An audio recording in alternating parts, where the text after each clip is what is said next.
बैठी जीवनशैली, हाइपरटेंशन व लो इम्यूनिटी से लाइफस्टाइल डिसीज बढ़ रही है। जंक फूड के सेवन से लिपिड प्रोफाइल का प्रमाण बढ़ रहा है। ज़्यादा कोलेस्ट्रॉल लीवर को डैमेज करता है। धमनियों में ब्लॉकेजेस की वजह से हार्ट अटैक या स्ट्रोक होने के चांस है। बच्चों को वायरल इन्फेक्शन या बैक्टीरियल इन्फेक्शन से बचाव जरूरी है। बच्चों को मोबाइल रेडिएशन और स्क्रीन टाइम से बचाना चाहिए। ऑटो इम्यून वीक होने से विंटर में वात के डिसीज बढ़ रहे हैं। ब्रेन में ऑक्सीजन की पूर्ति के लिए मेडिटेशन जरूरी है। आज हमारे साथ है जनरल फिजिशियन डॉक्टर ओंकार केलवदे, जिन्होंने दिए गए रोग संबंधी उसके उपचार और निदान के बारे में बताया। आइए जानिए आज खास इस बीमारियों के बारे में।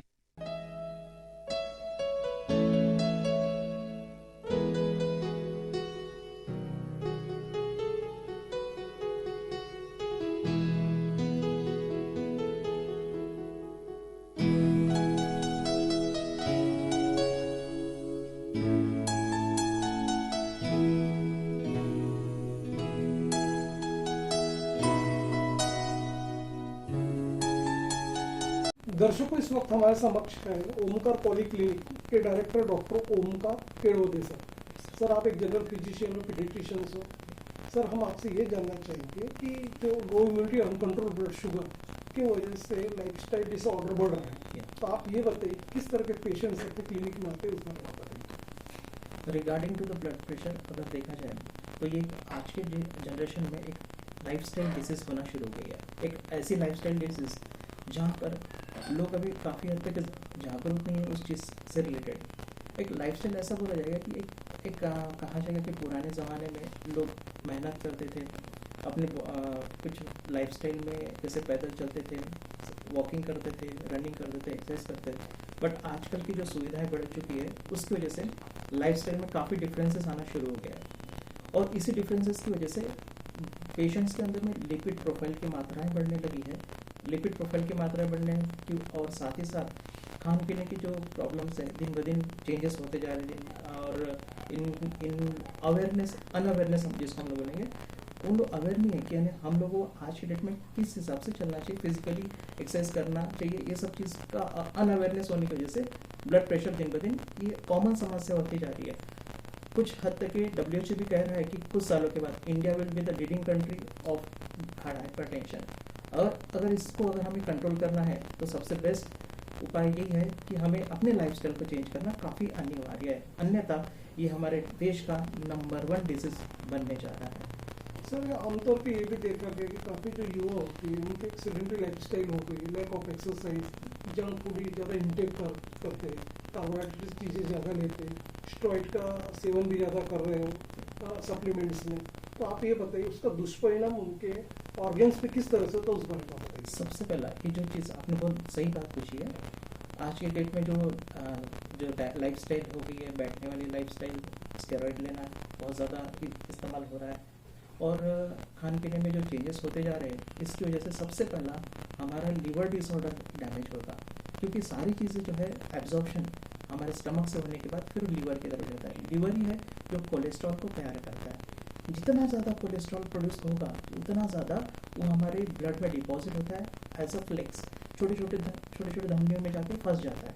और वो फंसने की वजह से इन फ्यूचर कभी भी किसी भी प्रकार से स्ट्रोक होने की संभावना बढ़ती है, ब्लड प्रेशर और ज़्यादा बढ़ने लगता है। इसलिए मैक्सिमम लोगों को सजेशन है कि खान पीने की तरफ ज़्यादा ध्यान दें। एक्सरसाइज करना बहुत ज़्यादा इम्पोर्टेंट और बहुत इम्पोर्टेंट है, स्टेरॉइड को अवॉइड करना ही है। अदरवाइज ये चीज़ें फिर से एक बार हमें कहीं ना कहीं स्ट्रोक की तरफ, हार्ट स्ट्रोक बोलो या ब्रेन स्ट्रोक बोलो, इसको स्वाभाविक है आना ही आना है कभी ना कभी। सर, जब हम बच्चों की बात करते हैं तो देखा गया कि इन दिनों जो ट्रेंड चल रहा है वायरल फीवर का या बैक्टीरियल इन्फेक्शंस का जो चल रहा है, उसकी वजह से काफ़ी बच्चे ग्रसित है। एक तो इम्यूनिटी कम होती है, बच्चे उस चीज़ को फेस नहीं कर पाते। तो आप ये बताइए कि बच्चों को किस तरह से उस चीज़ का प्रिकॉशंस लेनी चाहिए उस बात में। हाँ, ये बात तो बहुत समस्या वाली बात हो गई दिन ब दिन। जब से कोविड आके गया है, बहुत सारे बच्चों में भी एक प्रकार से स्ट्रेस मतलब बढ़ने लगा है थ्रू द पेरेंट्स। वैसे बच्चों को तो उतना ये नहीं पता कि कोविड क्या होता था, but through parents, through the society, ये सब देखते हुए बच्चे लोग भी मानने लगे तो उसको भी स्ट्रेस आया है। उसके बाद ये देखने को मिला कि बच्चे लोगों ने काफ़ी अडॉप्ट किया घर पे रहने के लिए।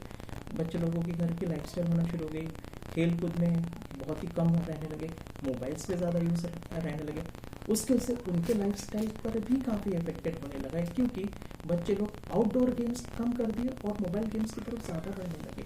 ये रीज़न है कि उन लोगों की इम्यूनिटी दिन ब दिन कम होती जा रही है। सो बच्चों से भी और पेरेंट्स से भी मेरा ये सजेशन है कि कृपया करके बच्चों को जितना ज़्यादा हो सके मोबाइल के रेडिएशंस जिसमें गेम्स होते हैं उससे बचाएं, क्योंकि दिन ब दिन इन रेडिएशंस की वजह से उनका इम्यूनिटी पावर बहुत इफेक्टिव हो रहा है और उनको बहुत सारे वायरल डिसीजेस आ रहे हैं। ये दिन ब दिन ये समस्या बढ़ती जा रही है, उल्टा घटने की वजह ये बढ़ती जा रही है। सो प्लीज़ करके पेरेंट्स से ये रिक्वेस्ट है कि अपने बच्चों को मोबाइल रेडिएशन से बचाएं और आउटडोर गेम्स की तरफ ज़्यादा इन्वॉल्व करें, ताकि उनकी इम्यूनिटी स्ट्रांग बन सके और थोड़ा हो सके तो उनको मेडिटेशन ये लाइफ अपनाने के लिए सुझाव करें। सर, अब जबकि विंटर सीजन शुरू हुआ है, इसमें काफ़ी लोग जो चिकनगुनिया से ग्रसित थे या डेंगू से ग्रसित थे, आज भी देखा गया उनको आर्थराइटिस की प्रॉब्लम है, गाउट्स की प्रॉब्लम है, जॉइंट्स के प्रॉब्लम्स काफ़ी बढ़ रहे हैं। तो आप ये बताइए कि ऐसे लोगों में ये धारणा रहती है कि ठंड की वजह से उन्हें काफ़ी पेन हो रहा है, तो आप ये बताइए किस तरह की एक तरह से आम धारणा है उस बारे में बताइए। हाँ, यह धारणा काफ़ी पुरानी है, काफ़ी प्रचलित धारणा है। यानी अक्सर ठंड आया कि joints pain, gout, arthritis, osteoporosis, osteopenia ये जैसे प्रॉब्लम्स आते हैं। मानता हूँ ये चीज़ें है, लेकिन ये कहीं ना कहीं फिर से एक बार ऑटो इम्यून डिसऑर्डर में ही कहलाता है। ऑटो इम्यून डिसऑर्डर में क्या होता है कि हम पहले से ही अपने शरीर का ध्यान नहीं रखते, अपने आहार का ध्यान नहीं रखते, अपने पोषण का ध्यान नहीं रखते।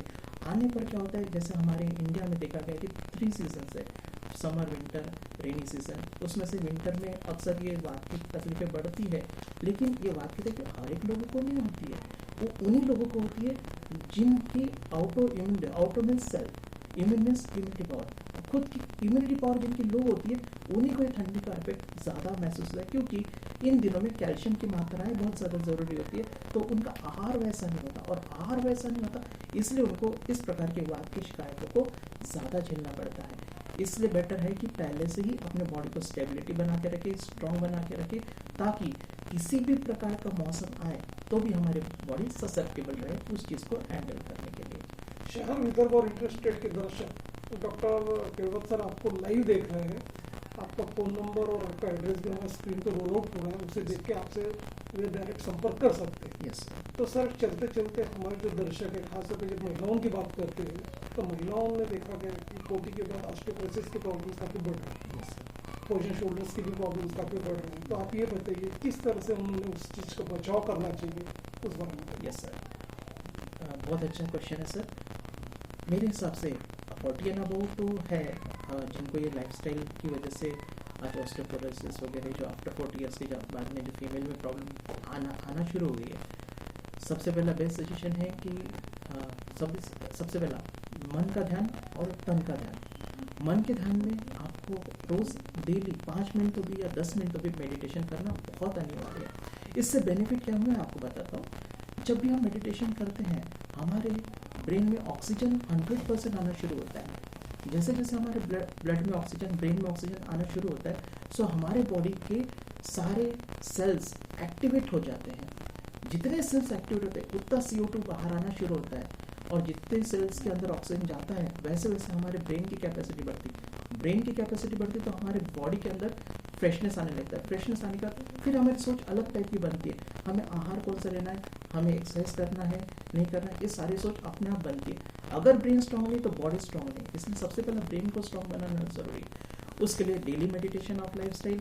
उसके बाद हम आते हैं बॉडी की तरफ। बॉडी की तरफ हमने देखा है तो डेली थोड़ा मॉर्निंग एक्सरसाइज में मॉर्निंग वॉक होना जरूरी है। प्राणायाम करो, योगा करो, लेकिन करना बहुत अनिवार्य है, नहीं तो 40 साल के बाद होने वाली बीमारियां ये आजकल कॉमन हो जाएगी। ऑस्टियोपीनिया, ऑस्टियोआर्थराइटिस जैसी बीमारियां दिन ब दिन बढ़ती जाएगी। सो सभी लोगों से ये सजेशन है मेरा कि विथ मेडिटेशन उसके साथ हमें बॉडी का भी ध्यान रखना बहुत अनिवार्य है। ओमकार पॉलीक्लिनिक एक खापरखेड़ा में काफ़ी चर्चित नाम है लोगों के बीच में। काफ़ी पेशेंट्स आपके यहाँ पे रिकवर होकर गए हैं, उनका अनुभव भी हम लोगों ने लिया हुआ है। तो हमारे दर्शकों को आप ये भी बताइए कि जब ये जो दूर दराज के जो दर्शक आपको देख रहे हैं, जब ओमकार पॉलीक्लिनिक में जब वे विजिट करते हैं तो किस तरह के आप अपने हॉस्पिटल में स्पेशलिटी है, क्या फैसिलिटीज़ है, उस बारे में बताइए। सबसे पहला एक्चुअली मैं थोड़ा सा आध्यात्मिक हूँ, इस बारे में भी कहता हूँ। जैसे पेशेंट्स आते हैं सो हमारे सिस्टर्स लोग एक अच्छा ग्रेटिट्यूड देते हैं उनको, जिसकी वजह से एक पहला पेशेंट आता है दुख में, लेकिन दुख ही नहीं जाना चाहिए, ये हमारा पहला संदेश है। वो जाना चाहिए सुखी होते हैं। सबसे पहला हमारा माइंड से या हम अपने कन्वर्सेशन से उनको ये कहते हैं, जैसे उन लोग आते हैं दुखी में, तो हम ये चाहते हैं कि उनका दुख सबसे पहला समझे, उनके दुख का निवारण हो। दुख का निवारण होने के बाद वो यहाँ से जब भी जाए तो हंसते हंसते जाए, ये हमारा सबसे पहला मोटिव रहता है। इसी वजह से आज दूर दूर तक मतलब जो पेशेंट्स आते हैं वो सिर्फ नेचर और साथ में उनको मालूम है डॉक्टर के साथ बोलने के बाद बहुत सारी बीमारियां हट जाती है, तो इस वजह से वो पॉजिटिव एनर्जी उनको मिलती है। और पॉजिटिव एनर्जी का हम तो खुद, लेकिन पेशेंट खुद अपने आप को यहाँ से ट्रीट करके जाता है, ये प्लस पॉइंट है यहाँ पर। जैसे कि आपने हमारे चैनल से संवाद किया, अपने अनुभव साझा किए, परामर्श किए, हर चीज़ की जानकारी मुहैया कराए हमारे दर्शकों को, तो हमारे दर्शक और हमारे चैनल की ओर से आपका धन्यवाद sir. Thank you so much sir, thank you.